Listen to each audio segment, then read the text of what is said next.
Is vitamin C really just a vitamin? Or is it something far more powerful? Most people picture vitamin C as a glass of orange juice, maybe a chewable tablet. Something simple, something basic. But what if I told you vitamin C behaves less like a maintenance nutrient, and more like an emergency response molecule?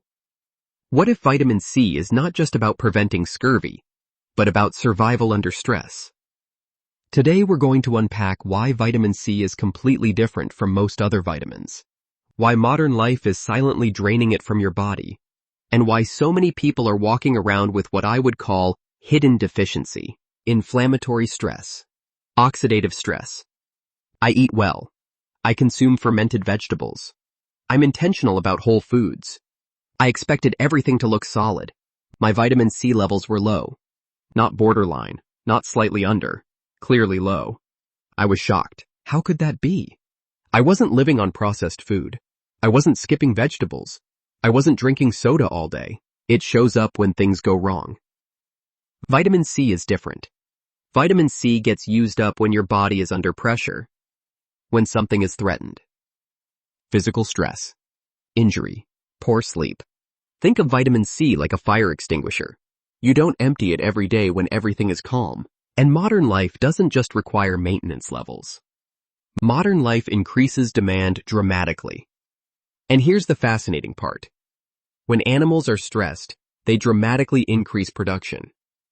Under normal conditions, they make a baseline amount. Under stress, infection, trauma, extreme temperature, they can increase output several-fold.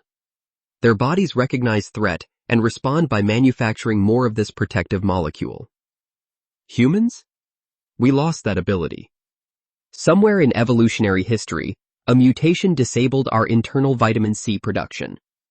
The gene responsible for making the final enzyme in the pathway simply stopped functioning. That's a double hit. Vitamin C and glucose, sugar, look chemically similar. They use the same cellular transport pathways. Imagine two cars trying to get through the same doorway. If glucose levels are high, glucose wins. Vitamin C gets blocked. That means if you consume high amounts of sugar or refined carbohydrates, your cells absorb less vitamin C.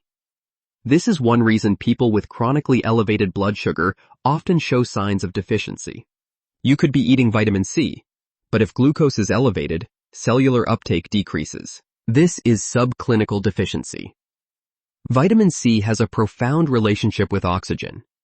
Your cells have oxygen-sensing mechanisms. When oxygen drops, even locally due to inflammation, your cells shift into stress mode. Inflamed tissue is often low-oxygen tissue. Vitamin C helps regulate how cells respond to oxygen fluctuations. It supports proper mitochondrial function. It assists in recycling other antioxidants. It enhances iron absorption, which supports oxygen transport in the blood. This was my mistake. I was doing everything right, except I wasn't accounting for increased demand. That's end-stage deficiency. Today's version is subtler. Slow wound healing, frequent colds, red inflamed gums, low endurance, joint discomfort, chronic low-grade inflammation. Vitamin C is essential for collagen production. Collagen holds together gums, skin, blood vessels, tendons, ligaments. Without adequate vitamin C, collagen weakens. Blood vessels become fragile. Bruising increases. Healing slows. Now think about that in the context of aging. Collagen integrity matters. Vitamin C and exercise. Fresh, raw sources are superior.